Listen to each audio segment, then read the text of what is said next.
1 2 3 Lord's voice channel వీక్షిస్తున్న మీ అందరికీ ప్రభు యేసు వారి నామంలో మీకు శుభాలు తెలియజేస్తున్నాను. ఈ సమయంలో మీతో మాట్లాడడానికి దేవుడిచ్చిన మహా గొప్ప సమయాన్ని బట్టి వందనాలు. మరి మీరు వింటున్నది మీరే వినకుండా మీ స్నేహితుల కోసం, మీ యొక్క బంధువులకి ఈ వాక్యాన్ని షేర్ చేస్తారని, మీకు ఏమైనా అభిప్రాయాలు ఉంటే నాతో పంచుకుంటారని ఆశిస్తున్నాను. ప్రార్థనాపూర్వకంగా ఈ యొక్క మెసేజ్ని మనం వినడానికి ప్రయత్నం చేద్దాం. ప్రార్థన చేసుకుందాం. స్తోత్రం ప్రభువా, పరిశుద్ధుడా, ఘనమైన తండ్రి, ఈ ప్రత్యేకమైన సమయంలో ప్రభువును నీ ప్రియమైన బిడ్డల ద్వారా మాట్లాడడానికి ఇచ్చిన గొప్ప అవకాశం కొరకు వందనాలు. గొప్ప దేవుడు నాయన, కరుణాయుత జాలి కలిగిన దేవుడు ప్రభువా, మా కొరకు మహామహిమ నుంచి ప్రభువా, ఆ పరలోకపు దివ్య మహిమను విడిచి సామాన్య మానవుడిగా ఒక పేద స్త్రీ గర్భమును జన్మించి మా కొరకు ఘోరమైన భయంకరమైన శిలువ మరణం పొంది సమస్తాన్ని త్యాగం చేసి మాకు ఇచ్చిన రక్షణ కొరకై ప్రభువా నీ పాదములకు వందనాలు, స్తోత్రాలు నాయన.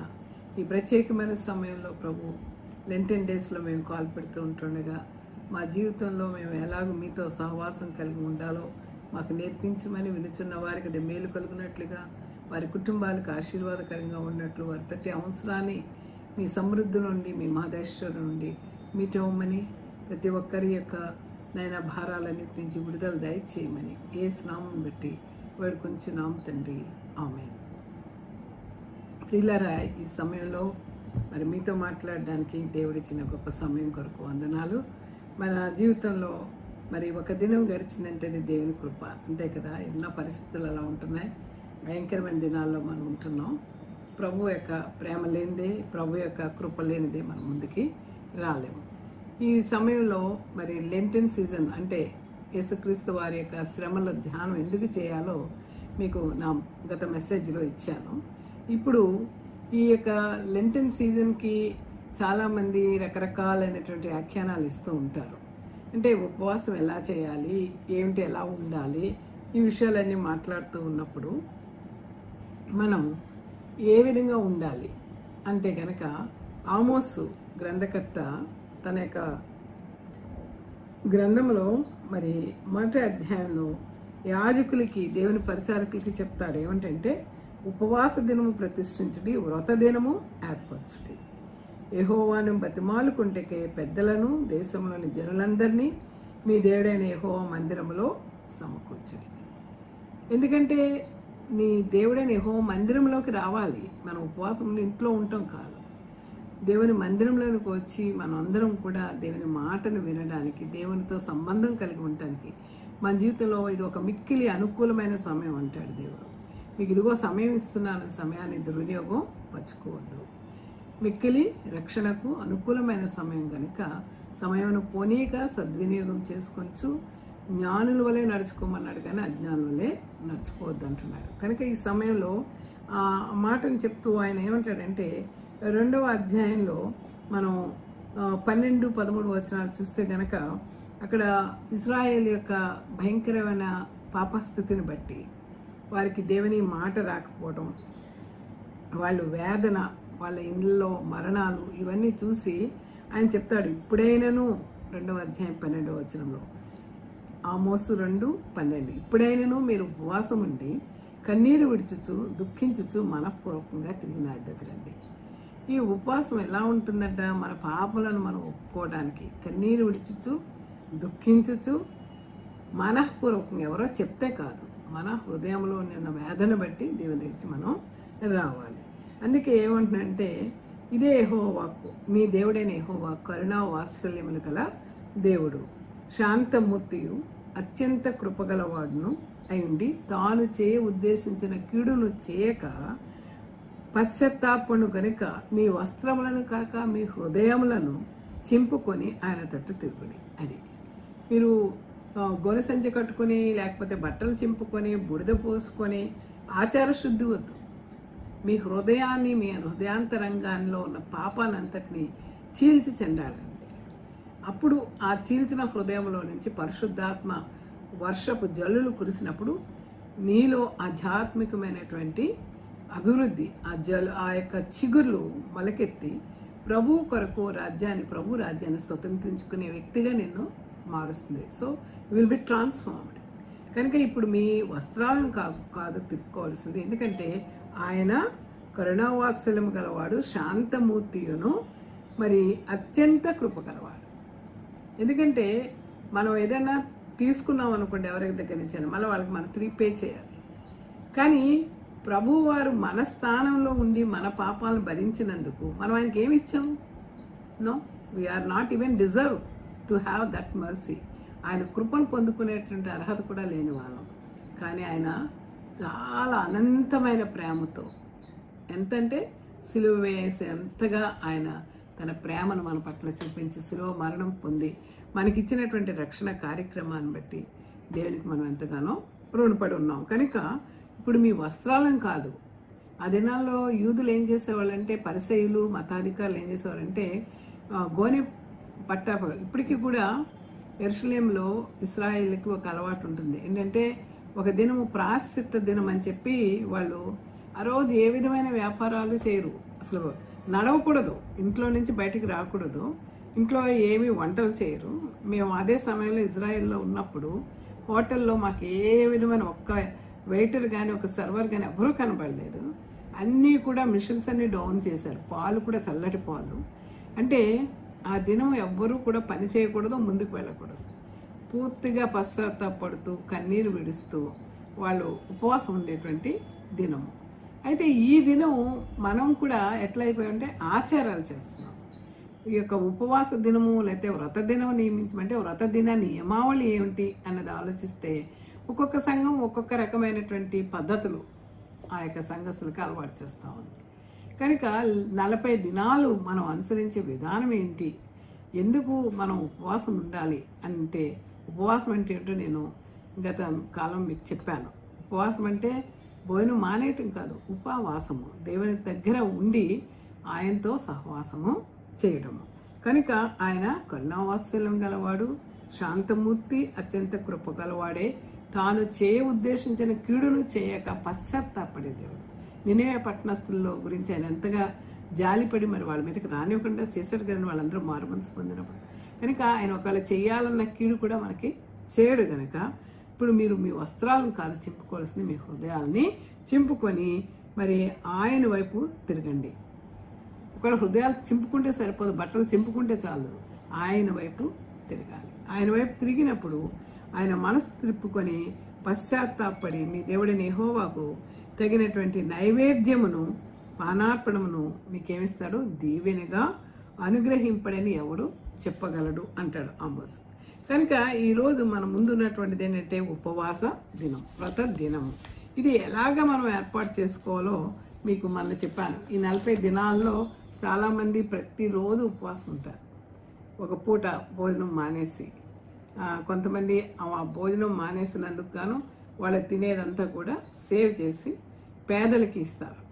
కొంతమంది ఏమో వాళ్ళ ఇష్టం, ఎవరిష్టము వాళ్ళ దాని ప్రకారం వెళ్ళిపోతూ ఉంటారు. కనుక ఈరోజు మనం గమనించాల్సింది ఏంటంటే, వీళ్ళు ఏ విధంగా దేవుని యొక్క మాట వినడానికి సిద్ధపడతా ఉన్నారు అంటే, ఉపవాసం ఎందుకు చెయ్యాలనుకుంటున్నారు అన్నది కనుక ఆలోచిస్తే, ఈ యొక్క ఆధ్యాత్మిక వసంత మాసాన్ని మీకు చెప్పాను. ఈ మాసంలో మనం లెంట్ని ఏం చేస్తామంటే, Lent is about only one growing deeper in our relationship with the Lord. దేవునితో మన యొక్క ప్రార్థన, మన యొక్క జీవన అనుబంధాన్ని పెంచుకోవడానికి. సో లెంట్ని ఎలాగా మనం ఆచరిస్తామంటే కనుక 3 పిల్లర్స్ అని చెప్పాను. 40 days ఆఫ్ లెంట్లో prayer, fasting and alms giving. These are 3 pillars. 3 స్తంభాలు: ప్రార్థన, ఉపవాసము, మరి దానం చేయటం. ఈ 3 కూడా చాలా ఇంపార్టెంట్గా మనం చూస్తాం. కనుక ఏ విధంగా మనం ఈ యొక్క ఉపవాసాన్ని మనం తీసుకోవాలన్నప్పుడు యెషయా గ్రంథకర్త 58వ అధ్యాయంలో ఆయన చాలా చక్కగా చెప్తా ఉన్నాడు. ఆ దినాల్లో ఇశ్రాయేలు దేవుని మాట వినకుండా దేవుని మీదే అసలు ధైర్యంగా ఒక నిందేయడానికి సిద్ధపడ్డప్పుడు దేవుడు యెషయాతో చెప్తాడు, నువ్వు గట్టిగా అరిసి చెప్పు వాళ్ళకి.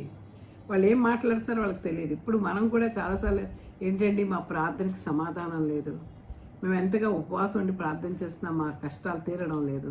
చాలామంది నన్ను సహజంగా అడుగుతూ ఉంటారు, ఏంటండి మన ప్రార్థన దేవుడు వినడా అని అడుగుతూ ఉంటారు. అయితే మన ప్రార్థన దేవుడు ఎందుకు వినడం లేదు, లేకపోతే మనకు ఫలితం ఎందుకు రావటం లేదు అని కనుక ఆలోచిస్తే ఇశ్రాయేల్కి ఆ రోజు చెప్పమంటున్నాడు. ఏమంటే తాళక బోర ఊదినట్లు ఎలుగెత్తి బిగ్గరగా కేకలు వేయి.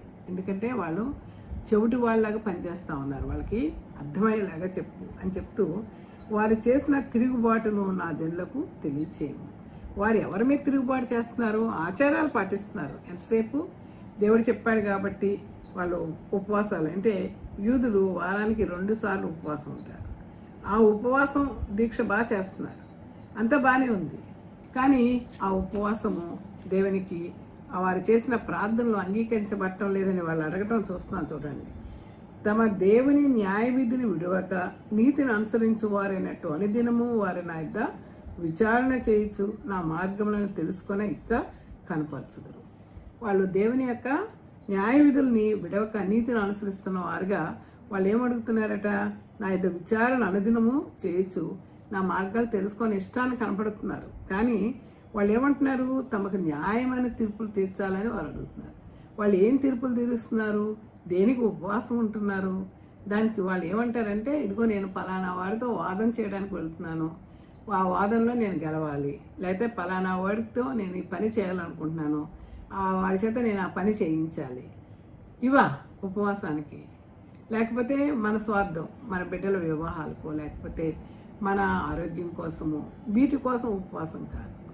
ఉపవాసం అనేది దేని మీద చేయాలి అనేది ఇక్కడ ఆయన చెప్తూ, వాళ్ళు ఏమంటారంటే, మేము ప్రార్థన చేస్తూనే దేవుడు మాకు ప్రత్యక్షుడు కావట్లేదు, మా మనవి వింటం లేదు, మాకు సమాధానం రావటం లేదు. అందుకని వాళ్ళు దేవుణ్ణే ఎదురు తిరిగి అడుగుతున్నారు, మేము ఉపవాసం ఉండగా నీవెందుకు చూడవు, మేము మా ప్రాణములను ఆయాసపరచుకునగా నీవెందుకు లక్ష్య పెట్టవు అని అందరూ.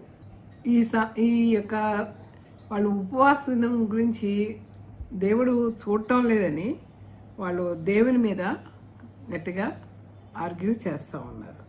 చేస్తూ ఏమంటారంటే, అప్పుడు ప్రభు యెషయా ద్వారా మాట్లాడుతూ ఉన్నారు. ఏంటంటే, మీరు మీ ఉపవాసమున మీరు వ్యాపారం చేయుదురు, మీ పనివారి చేత కఠినమైన పని చేయించుదురు, మీరు కలహపడుచు వివాదము చేయించు అన్యాయంగా గుద్దులాడుచు ఉపవాసం ఉండరు, మీ కంటతోని పరమను వెనుబడినట్లుగా మీరు ఇప్పుడు ఉపవాసం ఉండరు. అటు ఉపవాసం నాకు అనుకూలమా? ఇది మన జీవితాల్లో కూడా జరుగుతుంది. మన ఇంట్లో గొడవలు, బయట వాళ్ళతో గొడవలు, పనివారితో గొడవలు, మన కింద ఉండే ఎంప్లాయీస్తో గొడవలు, ఇన్ని చేసి హృదయంలో ఎక్కడ క్షమాపణ, శాంతి, సమాధానం లేకుండా వాళ్ళ మీద వీళ్ళ మీద అరిసి నేను ఉపవాసం ఉంటే నువ్వు ఎందుకు పట్టించుకోవు అనటం తప్పు కదా. కనుక వాళ్ళు ఎలా అడుగుతున్నారంటే, ఇదిగో నేను సెల్ఫిష్, అంతా సెల్ఫిష్నెస్. అంటే నేను పలానా వాళ్ళతో ఆర్గ్యూ చేయాలంటే నాకు తగిన జ్ఞానవి, అయితే నేను ఆర్గ్యూ చేసేది నాకు గెలిచేలాగా చెయ్యి అని సెల్ఫిష్ నీడ్స్ అనమాట. లేకపోతే పలానా వాళ్ళని నాకంటే తక్కువ వాడిగా ఉండాలి, లేదా పలానా వ్యక్తి నేను ఓడించాలి. ఇలాగా వారి ప్రార్థన ఉపవాసం అయినప్పటికీ కూడా అది స్వార్థ చింతనతో కూడి ఉంది కనుక అది దుష్ట ప్రార్థన కాబట్టి దేవుడు వాటికి సమాధానము ఇవ్వటం లేదు. అసలు మనం చూస్తే ఈరోజు మీరు ఎలాంటి ఉపవాసం ఉంటున్నారు అని ప్రభువారు అంటున్నారు. ఎలా అంటే, మీ స్వరం ఉన్నతంగా వినిపించేలా చేయడానికి వారి ఉపవాసం యొక్క ఉద్దేశం తమను తాము మహింపరచుకోవడం. నేను ఉపవాసం చేస్తున్న అందరికీ చాటించి కొంతమంది ఏమ్మా అలాగున్నావు అంటే, నేను ఉపవాసం చేస్తానండి అని, అంటే ప్రజలకి ఎగ్జిబిట్ అవ్వాల్సిన అవసరం లేదు కదా. అలాగా మేము ఉపవాసం చేస్తున్నాం కనుక మీరందరూ రండి, మేము గట్టిగా ప్రార్థన చేస్తున్నాం రండి అంటే దేవుడు అంటున్నాడు, ఇదిగో నాకు ఇలాంటి ఉపవాసము నాకు నచ్చలేదు, మీరు ఈరోజు చేస్తున్నట్లుగా ఉపవాసం నాకు నచ్చలేదు. ఎందుకంటే నేను ఎంచుకునే ఉపవాసం వేరు, మీరు చేసే ఉపవాసం వేరు. మీరు ఆచార శుద్ధికి ఇంపార్టెన్స్ ఇస్తున్నారు, కానీ నాతో మాట్లాడడానికి ఎలా సిద్ధపడాలో, నా దగ్గరికి ఎలా రావాలో, ఎలా ప్రార్థించాలో మీకు తెలియకుండా మీ ఇష్టానుసారమైన సొంత ఆశల కోసం, మీ యొక్క శరీరం యొక్క ఆశల కోసం, నేత్రాశల కోసం, మీ జీవపు డంబం కోసం, మీ గొప్పతనం చాటుకోవడం కోసం మీరు ఉపవాసం చేస్తే ఆ ఉపవాసాన్ని నేను ఇష్టపడను అని దేవుడు చెప్తా ఉన్నాడు. అంటే ఉపవాసము ఇక్కడ ఒక ఖాళీ ప్రదర్శనలాగా ఉంది చెప్పడానికి. అందుకే దేవుడు ఏమంటాడంటే, గోనెపట్ట వేసుకుని తలొంచుకుని మీరు ప్రార్థన చేస్తే నేనేమి వినను అంటున్నాడు. దీని పైగా ఉపవాసం అని కూడా నేను అన్ను అంటున్నాడు ఆయన. అందుకే యెషయా కాలం నాటి ప్రజలకి, ఈరోజు యేసుక్రీస్తు వారి కాలం నాటి ప్రజలకి కూడా అదే రిలేషన్షిప్. వాళ్ళు అలాగే మేము చేసే గొప్ప, మేము ఎందుకు ఉపవాసం ఉంటున్నాం అన్న మాట వినవేంటి అని చెప్పి వాళ్ళు దేవుని ప్రశ్నించడం అనేది చూస్తూ ఉన్నాం. కనుక ఇక్కడ వాళ్ళు ఏమంటున్నారంటే మనం నిజంగా ఉపవాసంతో దేవుని దగ్గర తగ్గించుకునే వినయ మనస్కులమై వెళ్ళి ఆయన అంటున్నాడు కదా, మీ వస్త్రాలను కాదు మీ హృదయాన్ని చింపుకోండి. ఎవరైతే విరిగి నలిగిన హృదయంతో దేవుణ్ణి ఆరాధిస్తారో అది దేవునికి ఇష్టం ఆరాధన. ఇక్కడ ఉపవాసం అంటే ఒక విధంగా it's kind of worship, spiritual worship. ఆత్మతో దేవుణ్ణి ఆరాధించడానికి ఒక కంట్రోల్. మన శరీరంలో మన శరీర ఆశలు కానీ మన శరీరం లోకానుసారంగా వెళ్లకుండా కంట్రోల్ అవ్వడానికి మనం ఉపవాసం తీసుకుంటాం. కానీ ఈ ఉపవాసంతో దేవుడు ఎందుకు మాట్లాడలేదని అంటే బాగోదు. అందుకే ఆయన ఏమంటున్నాడంటే, మీరు కలహపడతా ఉంటారు, గుద్దులాడుతూ ఉంటారు, ఒకరితో ఒకరు ఆర్గ్యూ చేసుకుంటారు. ఇద్దరు ఎవరైనా ఇద్దరు నా పేరిట ఏకీభవిస్తే నేను వారి మధ్య ఉంటానని దేవుడు చెప్తే, ఇద్దరి మధ్య ఏక మనసు ఏకత్వం లేదు, వన్నెస్ అనేది లేదు. భార్యాభర్తల మధ్య ఉండటం లేదు, స్నేహితుల మధ్య ఉండటం లేదు, సంఘస్థుల మధ్య ఉండటం లేదు. అలాంటి ప్రార్థన దేవుడు వింటాడా? వినడు. అందుకే ఆయన ఏమంటున్నాడంటే, అట్టి ఉపవాసం నాకు అనుకూలమా? ఒకడు మనుషుడు తన ప్రాణంను బాధపరచుకోవాల్సిన దినము అట్టిదేనా అంటూ, అట్టి ఉపవాసం యెహోవా ప్రీతికరమని మీరు అనుకుంటున్నారేమో. కాదు, నాకు ఇష్టమైన ఉపవాసాలు వేరేగా ఉన్నాయి. ఈ మధ్య ఒక ఆయన అనుకున్నాడంట, నేను అన్ని ఉపవాసం చేస్తున్నాను, టెక్ ఫాస్టింగ్ కూడా చేద్దాం అనుకున్నాను. టెక్ ఫాస్టింగ్ అనేది కొత్త వర్డ్ కదా. ఏంటి టెక్ ఫాస్టింగ్ అంటే? టీవీ చూడకుండా ఉండటం, సెల్ ఫోన్ చూడకుండా ఉండటం, ఐప్యాడ్ చూడకుండా ఉండటం, ఆల్ టెక్నాలజికల్ థింగ్స్ నేను ఏం పట్టుకోకుండా ఈ రోజంతా దేవునితో గడుపుదామని చెప్పి అన్నీ ఆఫ్ చేసేసి పెట్టి ప్రార్థనలో కూర్చున్నాంట. ఒక గంట అయ్యేటప్పటికి అసలు మనిషి ఉక్కిరి బిక్కిరి అయిపోతుందంట. అయ్యో నాకు ఆ కాల్ వచ్చి ఉంటుంది, ఈ కాల్ వచ్చి ఉంటుంది. చాలామంది ప్రార్థనలో కూడానండి ఫోన్ కట్టరు. దేవుడితో మాట్లాడేస్తున్నాం కదా, దేవునికి ఇచ్చే సమయము కొద్ది సమయం కదా, ఆత్మతో ఏకాగ్రతతో సత్యమతో మనం ఆరాధించాలి కదా. కానీ ఆ సమయంలో కూడా ఇతరులతో కాంటాక్ట్లో ఉంటారు. అప్పుడు దేవుడిని మాట వింటాడా? మనం ఒక ఆఫీస్ దగ్గరికి వెళ్ళేప్పుడు ఫోన్ స్విచ్ ఆఫ్ చేసుకుని ఫోన్లు ఎక్కడో ఇంట్లో పెట్టి వెళ్తామే. మరి అలాంటి దేవుడు సర్వసృష్టిని తయారు చేసిన దేవుని దగ్గర మాట్లాడేటప్పుడు అంత కేర్లెస్గా మధ్యలో వాళ్ళతో మాట్లాడతా వీళ్ళతో మాట్లాడతా నువ్వు చేసే ఆరాధన దేవునికి నచ్చుతుందా? నచ్చదు కదా. కాబట్టి దేవుడు అదే అంటున్నాడు, నిజమైన ఆరాధన యొక్క లక్షణం ఏంటంటే మీరు మీ ఇంట్లో ఉన్న వాళ్ళందరితో సమాధానం కలిగి ఉండండి. వాడిని బాధించొద్దు, మాటలతో బాధించొద్దు, హింస పెట్టొద్దు వాళ్ళని. అదే ఆ దేవునికి అత్యంత ఆమోదయోగ్యమైనటువంటి ఆరాధన మరియు ఉపవాసం అని 58వ అధ్యాయం 6-7 వచనాల్లో చెప్తాడు. ఏంటంటే, దుర్మార్గులు కట్టిన కట్లను విప్పుటయు, కాడిమాను మోకులు తీయుటయు, బాధింపబడిన వారిని విడిపించుటయు, ప్రతి కాడిని విరగొట్టుటయు నేను ఏర్పరచుకున్న ఉపవాసం కదా ఆయన చెప్తా ఉన్నది. అంటే నేను ఎంచుకున్న ఉపవాసం ఇది కాదా? దుష్టత్వపు యొక్క బంధనాలను విప్పడం. దేవుడు తన ప్రజలకు ఇలా చెప్తాడు, మీరు నాకు ఇష్టమైన విధంగా ఉపవాసం ఉండాలనుకుంటే ముందు మీ సహోదరులతో సమాధానం ఉండాలి. అంతేగాని వాళ్ళతో యుద్ధం, ఇంట్లో భార్యతో యుద్ధం, భర్తతో యుద్ధం, పిల్లలతో యుద్ధం, నీకు మనసు ఎక్కడ శాంతి సమాధానం ఉంటుంది?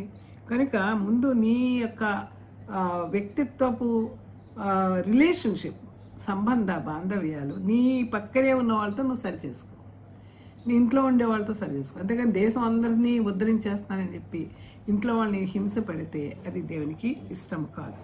అంతేకాదు, ఇతరులను హింసించడం మానేసి ఇతరులకు సహాయం చేయడానికి ముందుకు రావాలి. ప్రతి ఒక్కరిని మనం లేబులైజ్ చేస్తాం, అంటే ఇలాంటి వాడు, వాళ్ళు అలాంటి వాళ్ళు, ఆమె ఎలాంటిది. నో, దేవుడు ఏమిటంటే హింసించడం మానేయండి, నిందించడం మానేయండి, వాళ్ళని వేలుపెట్టి చూపించడం మానేయండి. ముందు వాళ్ళకి ఏ విధంగా మనం సహాయం చేస్తే వాళ్ళకున్న బలహీనత నుంచి బయటకు వస్తారో ఆలోచించండి. రెండోది ఏమంటున్నాడు? దుష్టత్వపు బంధనాలన్నీ కూడా విప్పండి అంటున్నాడు. అంటే అణిచివేయబడిన వారు, భారమైన భారాలు మోస్తున్న వారిని వాళ్ళ యొక్క బంధకాల నుంచి విప్పండి, ప్రతి కాడిని విప్పండి. వారు ఇతరుల పట్ల దుర్మార్గంగా ప్రవర్తించడం మానేయాలి. మనం ఇతరుల పట్ల దుర్మార్గంగా మాట్లాడటం కానీ ప్రవర్తించడం కానీ మానేయాలి. రెండోది ఏంటంటే, దీని అర్థం ఏంటంటే దేవునితో సర్దిద్దుకోవడం. దేవునికి తెలుసు మనం మాట్లాడుతుంది యథార్థమైన మాట మాట్లాడుతున్నామా, ఇతరుని హింసించి ఏడిపించేలా చేస్తున్నావా అన్నది దేవుడు చూస్తూ ఉంటాడు. కనుక ముందు మనము దేవునితో సమాధానపడాలి. అంటే మన తప్పిదాలు దేవుని సన్నిధిలో ఒప్పుకొని దేవునితో సమాధాన పడ్డప్పుడు మనం దేవునితో, కొంతమంది అంటే నేను దేవునితో సమాధాన పడ్డానండి, మనుషులు ఏమనుకుంటారు, కాదు, దేవుడు చెప్తాడు, if you are right with God you must right with men. మనుషులతో సమాధాన పడాలి, దేవునితో సమాధాన పడాలి. కాబట్టి మనం ఇతరుల పట్ల చేసే చెడును ఆపడం ద్వారా దేవుని ప్రేమను ఇతరులకి వ్యక్తీకరిస్తాం. ఇక మూడోది ఏంటంటే, ఆకలితో ఉన్నవారు నీ ఆహారము ఆకలి కొన్న వారికి పెట్టుటయు, నీ రక్త సంబంధికి ముఖము తప్పింపకుండుటయు, దిక్కుమాలిన బీదలను నీ ఇంట చేర్చుకొనుటయు, వస్త్రహీనుడు నీకు కనబడినప్పుడు వానికి వస్త్రములు ఇచ్చుటయు, ఇవే కదా నాకు ఇష్టమైన ఉపవాసం. నువ్వు భోజనం మానేసి అయ్యో ముర్రో కుర్రో అంటే నాకు నచ్చలేదు. నువ్వేం చేయాలంటున్నాడంటే, ఆకలి ఉన్నవారితో మీ రొట్టెను పంచుకోండి, మీ దుప్పట్లు ఇచ్చి చలిగా బాధపడుతున్న వస్త్రహీనుడు కనబడితే మీ వస్త్రాలు ఇవ్వండి, కప్పుకోండి, మీ సొంత శరీరం నుండి మిమ్మల్ని మీరు దాచుకోండి. ముందు నీలో ఆ మార్పు రావాలి. ఆ మార్పు వచ్చినప్పుడు మీరు ఇతరుల పట్ల ఎలా చేస్తారు? ప్రేమగా ప్రవర్తించడం ప్రారంభిస్తారు. దీని అర్థం దేవునితో సరిదిద్దుకోవటం ఎలా జరుగుతుందంటే ప్రేమపూర్వకమైన పనులు చేయడం ద్వారా సాగుతుంది. అందుకే దేవుడు ఏమంటున్నాడంటే, ఇదే నాకు ఇష్టమైన ఉపవాసం. అంతేగాని నువ్వు భోజనం మానేసి, లేకపోతే కొంతమంది అంటారు పూలు పెట్టుకోమండి, కొంతమంది నాన్ వెజ్ తినమండి, కొంతమంది సినిమాలకు వెళ్ళమండి. ఈ కాదు, ఇది అన్యులు చేస్తున్న ఆచారాలు. నువ్వు నీ దేవునితో సమాధానపరచుకోవాలంటే నీ హృదయాంతరంగాల్లో నుంచి మార్పు రావాలి. Transformation comes from your mind, not from the external efforts, బయట వ్యవహారాలు కాదు. అందుకే దేవుడు నిజమైన ఆరాధకుడికి కొన్ని ఆశీర్వాదాలు ఇస్తా ఉన్నాడు. ఏంటంటే, అలాగు నువ్వు చేసిన ఎడల నీ వెలుగు ఎలా ఉంటుందంట, వేకువ చుక్క వలె ఉదయిస్తుంది. అంతేకాదు, స్వస్థత నీకు శీఘ్రంగా లభించును, నీ నీతి నీ ముందర నడుచును, యెహోవా మహిమ నీ సైన్యపు వెనుకటి భాగాన్ని కావలికాయను, నువ్వు మొర్రపెట్టగా ఆయన నేనున్నాను. ఎందుకంటే నీవు మంచి పనులు చేస్తే గనక దేవుడు ఎలాగా నీకు బ్లెస్ చేస్తాడు అంటే గనక, నీ వెలుగు వేకువ చుక్క వలె ఉదయిస్తుంది. నీ జీవితము అనేకులకు ఆశీర్వాదకరంగా వెలుగుమయంగా మారుతుంది. అందుకే యెహోవా వారికి 3 పనులు చేయకుండా ఉండమని చెప్తున్నాడు. ఒకటి, ఇతరులను హింసించడం మానేయాలి. అలాగే వారిని కాడితో కట్టబడిన జంతువుల్లాగా, బానిసల్లాగా, దాసుల్లాగా చూడకూడదు. నేను గొప్ప, నువ్వేమో నోరెత్తద్దు, మాట్లాడద్దు, నేను చెప్పింది వినాలి. అది ఒక అథారిటేటివ్ బిహేవియర్ దేవునికి ఇష్టం లేదు. రెండోది ఏమిటంటే, ఇతరులపై వేలు చూపడం మానేయాలి. పాయింటెడ్ అదర్స్, ఇతరుల్ని చూపించేటప్పుడు దేవుడు చెప్తాడు కదా, నీ కంట్లో ఉన్న దూలాన్ని మానేసి ఎదుటివాని కంట్లో నలుసుని ఎందుకు చూస్తావు అంటాడు. కనుక మనం ఒక్క వేలుతో చూస్తే 4 వేళ్ళు మన వైపే చూస్తూ ఉంటాయి. కాబట్టి ఈ వాక్య భాగం దేవునితో సరైన జీవితానికి సంబంధించిన అనేక లక్షణాలను చూపిస్తుంది. ఏంటంటే, దేవునితో కలిసి ఉన్నప్పుడు దేవుని యొక్క జ్ఞానం, ఆత్మ జ్ఞానం మన జీవితాన్ని వెలుగుమయంగా మారుస్తుంది. కాబట్టి మీ వెలుగు చీకటిలో ఉదయిస్తుంది. రెండవది, మార్గదర్శక జీవితం. ఒకటి జ్ఞానోదయం పొందిన జీవితం, రెండవది మార్గదర్శక జీవితం. ప్రభు మిమ్మల్ని నిరంతరం ఎలాగా ఆయన సైన్యపు వెనుకటి భాగం మనకి కావలిగా ఉండి నువ్వు పిలవగానే యెహోవా ఉత్తరం ఇస్తాడు. కనుక ఇది మార్గదర్శక జీవితం. మూడవది, సంతృప్తికరమైన జీవితం. ఎలా అంటే, నీవు కరువులో ఉన్నప్పుడు ఆయన నీకేం చేస్తానంటున్నాడంటే, నీవు పిలువగా యెహోవా ఉత్తరం ఇచ్చును, మరి క్షామకాలమున ఆయన నిన్ను తృప్తిపరిచి నీ ఎముకలను బలపరచును. కాబట్టి నీ సంతృప్తిగా నీ క్షామకాలంలో ఆయన నిన్ను తృప్తిపరిచి నీ ఎముకలను బలపరుస్తాడు. అంటే మీ ఆత్మను సంతృప్తిపరుస్తాడు. కరువులో కూడా ఆయన చేయి విడవదు. ఇక నాలుగవది ఏంటంటే, సువాసన గల జీవితం. క్షామకాలంలో ఆయన నిన్ను తృప్తిపరిచి నీ ఎముకలను బలపరచును. నీవు నీరు కట్టిన తోట వలన, ఎప్పుడు నువ్వు ఉబ్బుకుచుండు నీటి ఊట వలన ఉంటావు. ఎలా ఉంటావు అంటే, చాలా సువాసన గల జీవితం. నీరు పోసిన తోట మట్టి వాసన చక్కగా ఒకలాంటి గుబాళింపు వస్తూ ఉంటుంది, వాసన పీల్చాలనిపిస్తుంది. అంత చక్కటి సారవంతమైనటువంటి జీవితంగా కనబడుతుంది. ఇంకా ఐదవది ఏంటంటే, తాజాగా నిలకడగా ఉండే జీవితం. నీరు వెళ్తూ ఉంటే ఏ చెట్టు వాడిపోదు కదండి, ఫ్రెష్గా ఉంటుంది కదా. కనుక ఎప్పుడు నువ్వు ఉబ్బుకుచుండు నీటి ఓట వలన నీరు కట్టిన తోట వలన ఉంటావు అని చెప్తూ, ఇంకా ఏంటంటే నువ్వు ఉత్పాదకమైనటువంటి స్వస్థపరిచే జీవితం, అంటే మీ పితరులు పూర్వకాలం పాడైపోయిన మీ స్థలాల్ని నువ్వు నీ జనులు కట్టెదరు, అనేక తరముల క్రిందట పాడైపోయిన పునాదులను నీవు మరలా కట్టెదవు. కాబట్టి నీకేం పేరు మారుతుంది?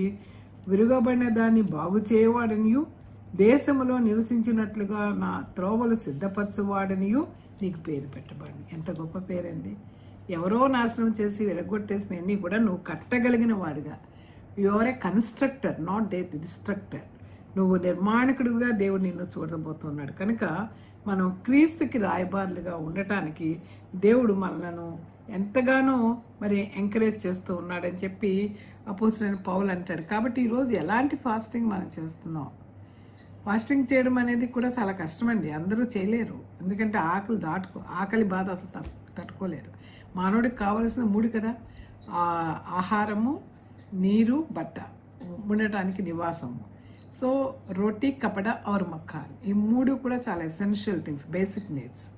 అలాంటిది ఆహారం లేకుండా మానవుడు జీవించడం కష్టం. కానీ ఆహారం మానివేసి దేవునిలో ఉంటున్నామంటే we want to control our bodies, we want control our flesh desires, శారీరక వాంఛలన్నింటినీ కూడా మనం కంట్రోల్ చేయడానికి పెట్టుకుంటూ ఉన్నాం. కనుక మరి దేవుడు మరి మన పట్ల చూపించినటువంటి ఈ అపరిమితమైన ప్రేమ, ఆయన మన స్థానంలో పాపమెరిగిన యేసు పాపమే మన కోసం ఆ శిలువ యాగంలో బలి అయినటువంటి వాడు.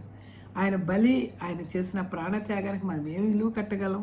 కాబట్టి మనం పట్ల ఆయన చేసినది ఎలా ఉంటుందంటే అపరిమితమైన విలువైనది, పూర్తిగా విలువ లేని దాంతో. పోనీ ఆయన ఏమైనా విలువ గల వారి కోసం సమర్పించాడంటే వీఆర్ నథింగ్, పనికి మాలిన దుర్మార్గులం. అలాంటి వారికి, విలువ లేని వారికి విలువ ఇవ్వడానికి అపరిమితమైన ప్రేమ, దయతో దేవుడి లోకంలోనికి రావటం అనేది మనం చూస్తున్నాం. కనుక ప్రజలు దేవుని సందేశాన్ని వింటున్నారు, కానీ అది వారు చెప్పిన దాన్ని మరియు వారు చేసేదానికి జోడి కుదరటం లేదు.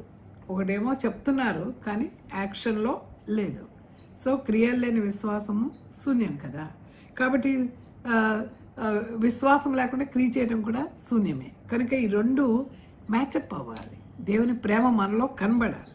కనుక దేవుని సందేశాన్ని, దేవుడిస్తున్న రక్షణని మనం ప్రజల కోసం ఏం చేస్తున్నామంటే, చాలాసార్లు ప్రజలకి దేవుడు చెప్తూ ఉన్నాడు, ఇది మిక్కిలి అనుకూలమైన సమయం, ఇదిగో మీరు ఉపవాసం ఉండి కన్నీరు విడిచి తిరిగి నా దగ్గరికి రండి అన్నప్పుడు, ఇంకా మాకు చాలా పనులు ఉన్నాయి ప్రభు, తర్వాత వస్తాం.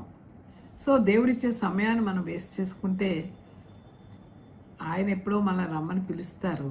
అప్పుడు మన సిద్ధపాటు లేకపోతే నిత్య నరకానికి మనం వెళ్ళవలసి ఉంటుంది. అంతేకాదు దేవుని క్షమాపణ పొందటానికి కూడా అవకాశం రాకుండా మనం నష్టపోతాం. కనుక అలాంటి నష్టాన్ని రానివ్వకుండా సరైన సమయం ఉన్నప్పుడే మనం దేవుని మాటను వినాల్సిన అవసరం కనబడతా ఉంది. అందుకే చాలాసార్లు ఏంటంటే దేవుని యొక్క దగ్గరికి వెళ్ళాలంటే మనిషికి క్రమశిక్షణ అవసరం అని అపోస్తలుడైన పౌలు చెప్తా ఉన్నాడు. అపోస్తలుడైన పౌలు ఏమంటాడంటే, ప్రతి దానిలోనూ తన చర్యలు యేసుక్రీస్తు గురించి ఏం తెలియజేశాయో చాలా కేర్ఫుల్గా ఉంటాడు. నేను ఏం యాక్ట్ చేస్తున్నాను, ఏం మాట్లాడుతున్నాను, దాన్ని ఇంప్లిమెంట్ చేస్తున్నానా లేదా. నిజంగా అపోస్తలుడైన పౌలు గారి జీవితం ఎన్నో శ్రమలతో కూడిన జీవితం. కానీ ఆయన ఎప్పుడూ కూడా దేవుని కేంద్రీకృతమైన విలువలతోనే నడిచాడు. కానీ సిలువ వేయబడిన యేసు నాకు కనబడుతున్నా, ఆయన యందు నేను అతిశయించడం తప్ప నాకు కలిగిన దేని యందు నేను అతిశయించను అంటాడు. మరి తిండి లేకుండా ఉండటం, ఏమీ లేకుండా బాధపడటం, మామూలు మనిషిగా ఆయన పని చేయటం, ఆ గుడారాలు కట్టే పనిలో ఆయన ఉండటం, ఇవన్నీ కూడా ఆయన చేశాడంటే దేవుడు ఇచ్చినది. దాన్ని మనం ఏం చేయాలంటే దేవుని కోసం మనం మన యొక్క అర్పణలు, మన ప్రేమ, మన యాక్షన్ అంతా కూడా దేవునికి ఇష్టమైన రీతిగా ఉండాలి. కానీ బయట అందరికి కనబడేటట్టు లాంగ్ ఫేస్ వేసుకుని ఉపవాసం ఉన్నాం బ్రదర్, ఏమి తినలేదు బ్రదర్, ఇది కాదు. ఈ ఉపవాసాన్ని దేవుడు అడగటం ఉండాలి. లేదా ఇతరులు నీ సొంత వాళ్ళతో దెబ్బలాడుకుంటూ, నీ స్నేహితులతో విరోధంగా ప్రవర్తిస్తూ ఎక్కడా సమాధానం లేకుండా ఉంటే దేవుడు నీ ఉపవాసం అంగీకరిస్తాడో అంగీకరించడు. అయితే కొంతమంది నాయకులు ప్రభువారు అంటారు, మత్తయి సువార్త మనం 6వ అధ్యాయం కనుక చూసినట్టయితే అక్కడ ఉపవాసం అనేది ఎలా చేయాలో దేవుడు మాట్లాడుతూ ఉన్నాడు. ఎలా అంటే కనుక మరి 6వ అధ్యాయం మనం కనుక చూసినట్టయితే, మీరు ప్రార్థన చేయనప్పుడు వేషధారుల వల్ల, మనం ప్రార్థన చేస్తే అందరికి వినబడేలాగా, లేకపోతే అందరికి కనబడేలాగా, అది వేషధారులు చేసే పని. కాబట్టి మీరు అలాంటివి చేయొద్దు. సమాజ మందిరంలో, వీధుల మూలలో మీరు ప్రార్థన చేయాలంటే నువ్వు నీ గదిలోకి వెళ్ళి తలుపు వేసుకుని, అది దేవునితో మాట్లాడడం అంటే. ఇష్టం వచ్చినట్టు దేవునితో మాట్లాడడం కాదు. నీ గదిలోనికి వెళ్ళి నీ తలుపు వేసుకొని రహస్యమందున్న నీ తండ్రికి ప్రార్థన చేయి. అప్పుడు ఆయన నీకు, నీ తండ్రి రహస్యమందు నుంచి చూస్తున్నాడు కాబట్టి నీకు ప్రతిఫలం ఇస్తాడు. మరియు మీరు ప్రార్థన చేయనప్పుడు అనవసరమైనవి అడగొద్దు. అడిగినవల్లా రాకపోతే బాధపడిపోయి దేవుడు నా మాట వినటం లేదని దేవుడి మీద కేకలు వేయటం కాదు. ఏవి ఆటంకంగా ఉన్నాయి, నీ నుంచి దేవుడు ఏ విధంగా ఆటంకంగా ఉన్నాడో నువ్వు గమనించుకోవాల్సిన అవసరం ఉంది. కనుక ఆయన ఏమంటున్నాడంటే, మీకు ఆటంకంగా ఉన్నాయి ఏమిటో ఆలోచించండి. ఏ విధమైన మాటలు ఎలా చేస్తున్నారు, మీ యాక్షన్స్ ఎలా ఉన్నాయి, మిమ్మల్ని చూసినప్పుడు ఇతరులకి మీ పట్ల ఎలాంటి ఆలోచన కలుగుతుంది. దేవుని బిడ్డగా నువ్వు కనబడుతున్నావా, లేకపోతే దెయ్యం బిడ్డగా కనబడుతున్నావా? అంతేకాదు, మరి మనం చూసినట్టయితే 16వ వచనంలో అంటాడు, మీరు ఉపవాసం చేయనప్పుడు వేషధారుల వలె దుఃఖముక్కలై ఉండకుడి. అంతేకాదు, తాము ఉపవాసం చేస్తున్నట్లు మనుషులకు కనబడవలని వారు తమ ముఖములను వికారము చేసుకుంటారు. అటువంటి వారు వారి ఫలం వారు పొందుతారు. అంటే వారికి ఏమీ ఆన్సర్ రాదు అని దేవుడు చెప్తా ఉన్నాడు. అందుకు నేను ఉపవాసం చేయనప్పుడు ఎలా ఉండాలని దేవుడు మనకు చెప్తున్నాడంటే, మనుషులకు కనబడవలని కాక రహస్యమందు చూచున్న తండ్రి కనబడవల్లని నీవు ఉపవాసము చేయనప్పుడు ఏం చేయాలట, నీ తల అంటుకోవాలి. నువ్వు పరిశుద్ధుడిగా, శుద్ధుడిగా ఉండాలి. మన శుద్ధులం కాలేం, కానీ దేవుని దగ్గరికి వెళ్ళి అడగాలి. బాహ్య శుద్ధి చేసుకోవచ్చు, తలలో స్నానం చేయొచ్చు, ఒళ్ళంతా తడి మడితో ఉండొచ్చు, కానీ అది కాదు దేవుడు అడిగేది. నీ తల నువ్వు అంటుకొని, అంటే తలలోని చెడ్డ ఆలోచనలన్నీ కూడా తీసివేయమని. ఈ తల అంటుకొని ముఖము కడుక్కొనము, అప్పుడు రహస్యమందు చూస్తున్న నీ తండ్రి నీకు ప్రతిఫలం ఇచ్చను. కనుక ప్రియులారా, ఉపవాసము అనేది ఏదో తమాషా అయినటువంటి విద్య అయితే మాత్రం కాదండి. చాలామంది చాలా అవలేలుగా ఇప్పుడు ఉపవాసం ఉంటానులే అంటూ, లేకపోతే అందరికీ కనబడటానికి పెద్ద నీతిమంతుల్లాగా యాక్షన్ చేయడానికి ఒక బహిరంగ ప్రార్థన చేయటం, రండి అని చెప్పడం, ఇవి కాదు. దేవునితో ప్రార్థన అంటే బహిరంగంగా మాట్లాడటం కాదు, అది ప్రైవేట్ సంభాషణ. నీతో దేవుడు, దేవునితో నువ్వు మాట్లాడాలి. అంతేగాని దేవుడు ఇష్టపడే చోట మాట్లాడాలి, కానీ ఇతరులు ఇష్టపడని చోట మాత్రమే ప్రార్థన చేయాలి అని అనుకోవడం తప్పు. కనుక ప్రార్థన చేయడానికి దేవుడిని కొన్ని స్థలాలు, కొన్ని అవకాశాలు ఇస్తాడు. కాబట్టి మీ దేవుడు ఏమంటున్నాడంటే, మనం దేవుని బహిరంగంగా మనం దేవుని యొక్క మంచి ఉద్దేశాలు చెప్పాల్సి వచ్చినప్పుడు మనము వ్యక్తిగత ప్రార్థన గురించి ఆయన చెప్పినటువంటి సూచనలు పాటించాల్సి ఉంటుంది. కాబట్టి బహిరంగ మరియు వ్యక్తిగత ప్రార్థనల మధ్య ఎంపిక కాదు, కానీ హృదయపూర్వకమైన ప్రార్థన, చాలా కపటపు పెదాల నుంచి వచ్చే ప్రార్థన దేవుడు అంగీకరించడం. మనసులో ఒక ఆలోచన, బయటకు ఒక ప్రార్థన, నో. నువ్వు ప్రార్థన చేస్తే ఖచ్చితంగా ఆన్సర్ వచ్చి తీరాలి. అంటే నీ హృదయపూర్వకమైన ఆరాధన నువ్వు చేయాలి. కాబట్టి ఈరోజు మనం ఏంటంటే, ఇజ్రాయేలీలు ఇప్పటికి కూడా, నేను వెళ్ళిన రోజు చెప్పాను కదా, ఆ రోజు ఏంటంటే వాళ్ళు అరబ్స్తో వార్ చేశారు 1973లో ఇజ్రాయెల్స్. అదేవిధంగా వారు విమోచింపబడిన, మనకు తెలుసు ఎస్తేరు యొక్క మొద్దకై వాళ్ళు హామాను చేసిన దానికి వాళ్ళు విడుదల పొందినప్పుడు పూరీం అనే పండుగను మనం చేసుకోవడం గమనించాం. వీటన్నిటిని వాళ్ళు గుర్తు చేసుకొని యామ్ కిపూర్ అంటే డే ఆఫ్ అటోన్మెంట్ అనేది ఆచరిస్తారు. దీని అర్థం ఏంటంటే, it is the holiest day of the year in Judaism. అది చాలా పవిత్రంగా దేవుడు మాకు విడుదల ఇచ్చిన దినాన్ని మనం జాగ్రత్తగా ఉపవాసం ఉండాలని, ఆచార శుద్ధి, ఏమి పని చేయరు, ఎక్కడికి వెళ్ళరు. సో ఇది సహజంగా సెప్టెంబర్, అక్టోబరు నెలలో వస్తుంది. 10th తిషారి అంటారు. సో ఇది primarily centred on atonement and repentance. దేవుని కొరకు పశ్చాత్తాపడి వారి పాపాలన్నీ దేవుని సన్నిధిలో ఒప్పుకొని దేవుడు ఇచ్చిన విడుదల గురించి వాళ్ళు చాలా పవిత్రంగా దీన్ని చేస్తారు. అయితే ఈ రాను ఏమైపోయిందంటే ఆచార శుద్ధి అయిపోయింది. అందుకే మనం ప్రభువారు చెప్తాడు కదా, పరిసయ్యుని ప్రార్థన సుంకరుని ప్రార్థన చెప్తూ పరిసయుడు అంటాను, నేను వారానికి 2 సార్లు ఉపవాసం ఉంటున్నాను, దాన ధర్మాలు చేస్తున్నాను, ఈ సుంకరులాగా నేను ప్రవర్తించడం లేదంటే సుంకరు అంటాడు, ప్రభువా నీతో మాట్లాడడానికి నాకు అర్హత లేదు, నా తల ఎత్తడానికి కూడా నేను తగిన వాడిని కాదు అని తను తగ్గించుకున్నప్పుడు ప్రభువు వారు అంటున్నాడు, ఎవరి ప్రార్థన విన్నాడు, ఎవరైతే క్షమాపణ అడిగారో ఈ సుంకరుడు పరిసయుడు అనుకున్నాడు నేను ఉపవాసాలు చేసి దాన ధర్మాలు చేయడం ద్వారా నేను బాగా ఇదిగా ఉంటున్నాను అనుకున్నాడు. ఇప్పుడు మన జీవితంలో కూడా దాన ధర్మాలు అందరికీ కనబడేలాగా చెయ్యి ఇప్పి చేయక్కర్లేదు. ఎడమ చేయి చేసింది కుడి చేయికి తెలియకూడదంటే నీ హృదయంలో దేవునికి ఇస్తుంది ప్రార్థనాపూర్వకంగా ఇవ్వాలి. ఎవరైనా లేని వారికి పేదలకి మనం ఇవ్వాలి. కానీ మనం చాలాసార్లు ఏంటంటే మనం బిగబట్టేస్తూ ఉంటాం, ఇవ్వాల్సినది ఎవరికి ఇవ్వవు.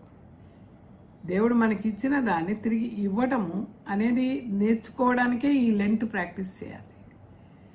ఏమీ చేయకుండా ఉపవాసం ఓన్లీ భోజనం తింటే మానేస్తానంటే అవ్వదు, అది దేవునికి ఇష్టం కాదు. లేకపోతే నా ఆరోగ్యం కోసము, లేకపోతే ఈ మధ్య మనం ఏంటంటే వెయిట్ లాస్ కోసం, అందంగా కనబడడానికి వెయిట్ లాస్ కోసం ఈ ఫాస్టింగ్ మంచిదే, ఫిజికల్ డిసిప్లిన్ వస్తుంది.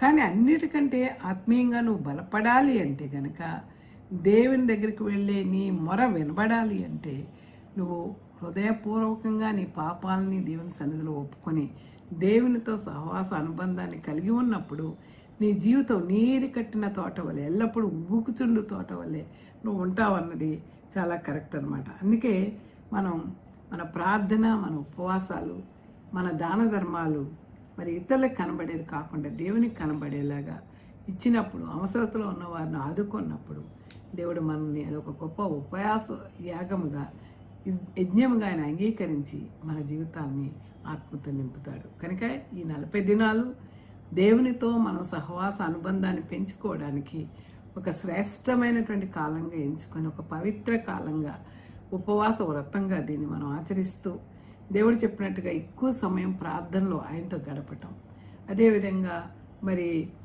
ఉపవాస దీక్షలో ఏమైతే చేస్తున్నామో అవి దేవునికి ఇష్టమైన ఉపవాసం. ఇందాక చెప్పాను కదా, కాడిమోను మోకులు తీయటం, బంధింపబడిన వారిని ఇచ్చేయడం, రక్త సంబంధికి ముఖం తప్పింపకుండా ఉండటం, అవసరతలో ఉన్నవాడికి లేదని చెప్పకుండా ఉండటం, నీ వస్త్రాలను ఇతరులను కప్పుకొనిచ్చేలా చేయటం, నీకున్నది ఇతరులకు ఇవ్వటం, ఇవన్నీ కూడా చాలా అవసరం. కనుక పరిశుద్ధాత్ముడు దేవుడు చెప్తున్నాడు, నీకున్న దానిలో నువ్వేం చేయాలి?